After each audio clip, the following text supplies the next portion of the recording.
Assalamualaikum warahmatullahi wabarakatuh.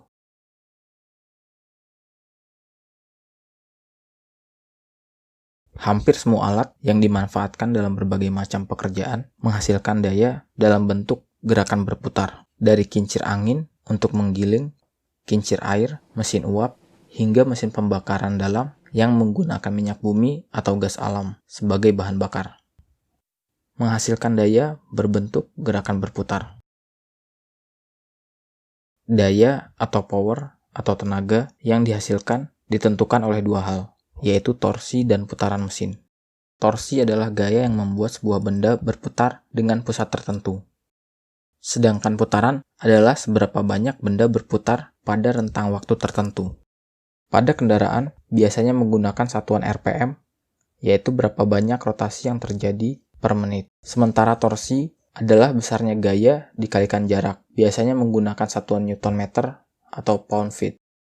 Contoh praktis dari torsi misalnya, jika ada sebuah baut yang perlu dibuka dengan nilai torsi tertentu, misalnya 4 Newton meter, jika menggunakan kunci sok sepanjang 1 meter, maka dibutuhkan gaya sebesar 4 Newton. Jika menggunakan kunci yang lebih panjang, misalnya sepanjang 2 meter, gaya yang diperlukan untuk membuka mur tersebut lebih ringan, yaitu sebesar 2 Newton, sehingga lebih mudah dibuka. Pada mesin pembakaran dalam, gaya yang dihasilkan pada langkah pembakaran dikalikan jarak big N ke pusat keruk as menghasilkan torsi. Jarak big N ini menentukan panjang langkah piston atau stroke, sehingga kendaraan dengan kapasitas yang sama akan memiliki torsi yang lebih besar jika menggunakan stroke yang lebih tinggi. Torsi pada keruk as ini tidak cukup untuk langsung digunakan memutar roda belakang, sehingga torsinya harus diperbesar melalui manipulasi pada gearbox. Torsinya dapat dilipat gandakan dengan mengorbankan putaran yang menjadi jauh lebih rendah.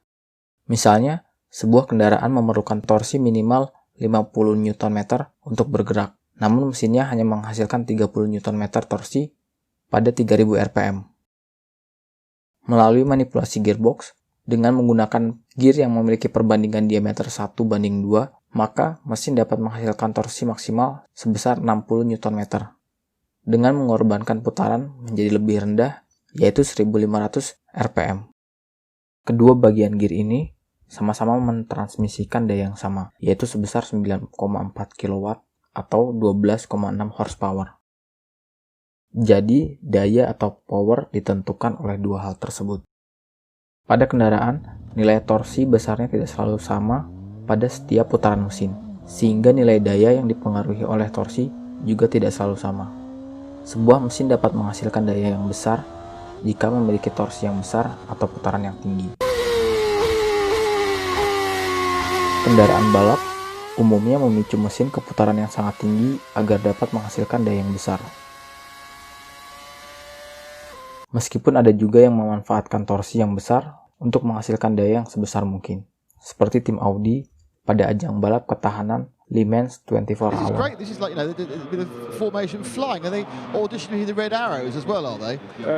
Mesin berbahan bakar diesel ini dirancang menghasilkan daya maksimal pada putaran 5000 rpm, jauh lebih rendah dari tim-tim lain yang mesinnya berputar 2 kali lebih cepat. Dengan daya maksimal yang berada pada putaran rendah, tim Audi mampu mendominasi ajang tersebut di kelas prototype selama bertahun-tahun. Jadi yang menggerakkan kendaraan adalah daya yang menghasilkan torsi dan putaran. Daya adalah kemampuan sebuah mesin untuk menggunakan energi dalam rentang waktu tertentu yang tidak dapat dimanipulasi oleh gearbox. Dengan konsep daya yang menghasilkan torsi dan putaran, maka secara teoritis, dengan daya sebesar apapun, mesin dapat menggerakkan benda seberat apapun. Misal, sebuah mesin motor yang memiliki torsi maksimal sebesar 10 Nm pada 5000 rpm dapat dimanipulasi dengan reduksi 50 kali hingga memiliki torsi sebesar 500 Nm, mampu menggerakkan kendaraan lain yang jauh lebih besar, namun dengan putaran yang jauh lebih rendah, yaitu 100 putaran per menit. Jadi intinya adalah kendaraan memerlukan daya berdasarkan beban yang dimiliki, sedangkan torsi dan putaran dapat dimanipulasi melalui rancangan pada sistem transmisi. Sekian dulu videonya, jangan lupa untuk komen jika ada yang salah dari video ini. Semoga waktu Anda bermanfaat. Wassalamualaikum warahmatullahi wabarakatuh.